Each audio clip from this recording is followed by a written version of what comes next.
If you have ever opened QuickBooks, stared at your screen, and thought, why does bookkeeping feel so hard? I need you to hear me when I say this. It's not you. Because for the past 6 years, I've worked exclusively with creative business owners, designers, writers, educators, people who are incredibly artistic, smart, and talented at what they do. And almost every single one of them has had the exact same experience with QuickBooks. Confused, frustrated, avoiding their numbers altogether. And at first, I thought it was a training issue.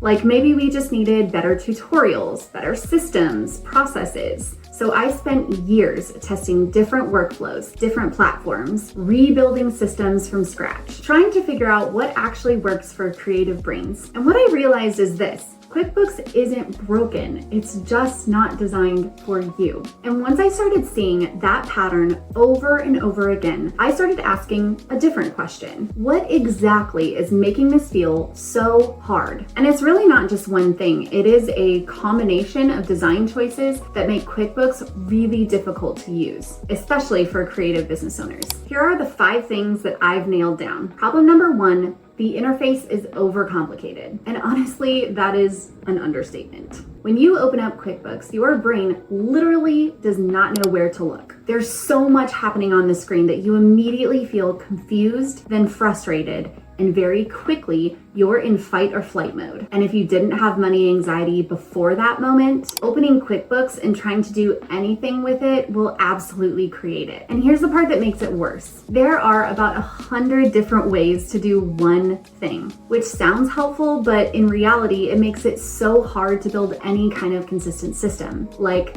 I click here, here, here, and that's how I do this. Because next month, you're sitting down to do your bookkeeping and thinking, I have no idea what I clicked last time. It's been 4 weeks. You only do this once a month. And now you're relearning everything all over again. That is not a user-friendly system. And as designers and copywriters, you know the power of user experience. Your words, your design tells someone where they need to look and what they need to read. I don't know who designed QuickBooks, but they did not give it a good user experience. Problem number 2. QuickBooks was originally built for desktop. That transition came with a lot of functionality issues. I was just getting started in my accounting career when it happened. I remember it happening, and it was honestly such a mess. Things like transfers not matching between bank accounts. So you'd have a transfer in one account, but it wouldn't show up properly in the other one. And then you try to fix it, and now you have duplicate transactions. Then you're left with untangling something that you didn't even do wrong in the first place. And if you don't know bookkeeping, you might not even have realized that something was really wrong with your books. Bankrolls were another really big one. They would pick up on things that were so far outside of what the transaction actually was. And if you didn't take the time to review it and actually catch that something was being miscategorized, your reports could be wrong and you might not even realize it. Problem number 3, Stripe and PayPal reconciliation is a pain in my ass. And I will say, they may have improved this over the years. I cannot confirm or deny, but I have been too scarred from people paying me to fix their PayPal accounts to even go back in and check. Comment below if you think I should do some exposure therapy and jump back into QuickBooks to see if this is still an issue. And it was a huge hiccup, especially for creatives using things like Dubsado, Thrivecart, Stripe. There wasn't even a proper Stripe integration at one point, which is kind of a big deal because that's how a lot of you get paid. That's how I get paid. And then PayPal. PayPal was constantly losing matches between what was happening in PayPal and what was happening in the bank account. And a lot of people didn't understand that when money moves inside PayPal, it's not actually hitting your bank yet. And you're like, I don't even know what I'm reconciling. Problem number 4, there is accounting jargon everywhere and it drives me nuts. And I am an accountant.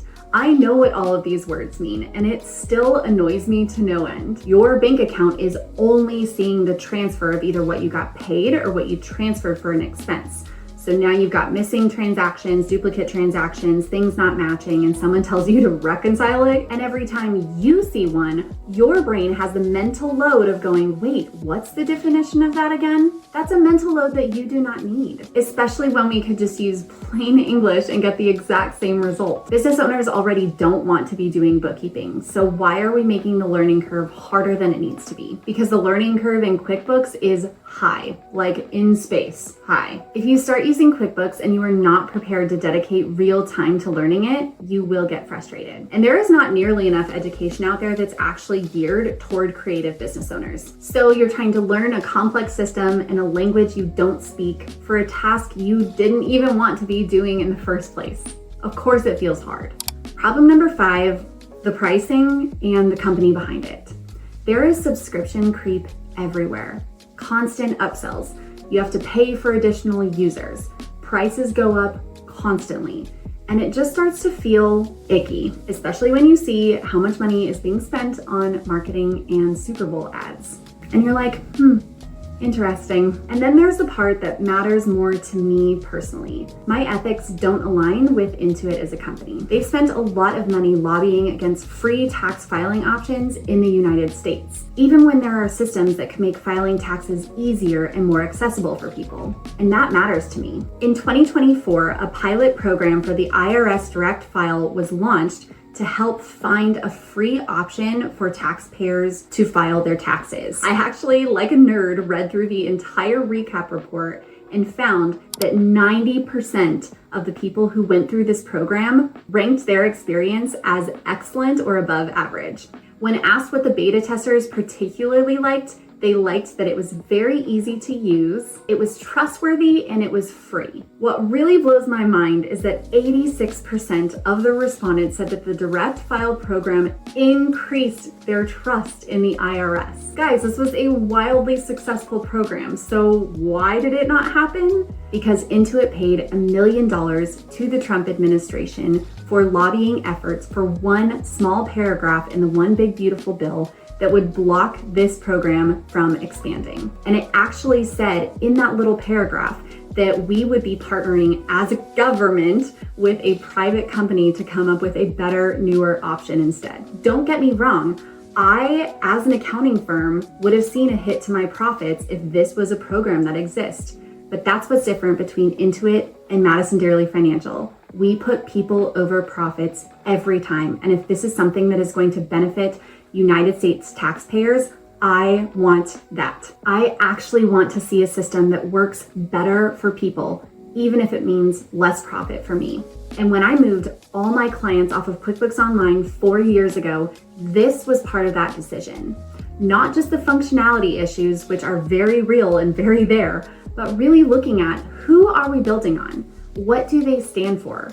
Do they actually support the people using their software? So when you put all of this together, the interface, the glitches, the integrations or lack thereof, the jargon, the pricing, it is not surprising that this feels so hard. And I need you to hear this again.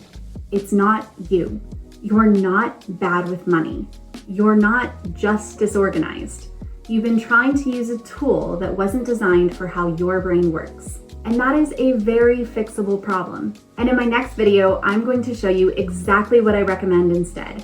A bookkeeping setup that is simpler, actually makes sense, and takes way less time every month. So if you want a system that doesn't make you dread your numbers or avoid them, make sure you're subscribed and go watch that video next week when it drops. I want to walk you through it step by step because you deserve a financial system that supports your creativity, not drains it.